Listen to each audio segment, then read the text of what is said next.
पेपरला चांगलेच दिवे लावले असल्यामुळे आमच्या घरच्यांनी मी डोक्याला बसून आहे म्हणून दिवाळीच्या सगळ्या कामाची जबाबदारी माझ्यावर सोपवली.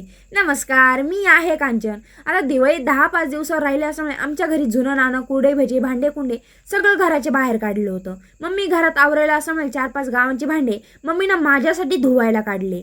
चांगला महिनाभर सुट्टी असल्यामुळे फुकटचा कामगार फ्रीमध्ये भेटला शेवटी. पहिल्यांदा धुण्यासाठी कळशीने टोकऱ्या भरून घेतल्या.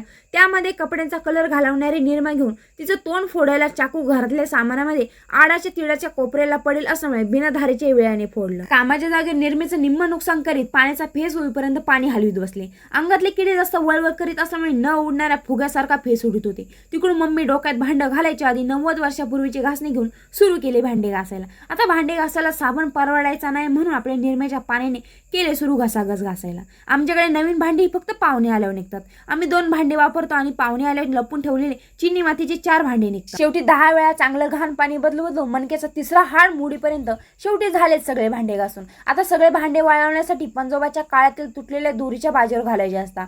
मग परत सगळा माझा भांड्याचा संसार त्या बाजीवर आणून ठेवला. त्यानंतर परत एक भांडं पालतं घालून सगळ्या बाजीवर पसरवायचे असतं.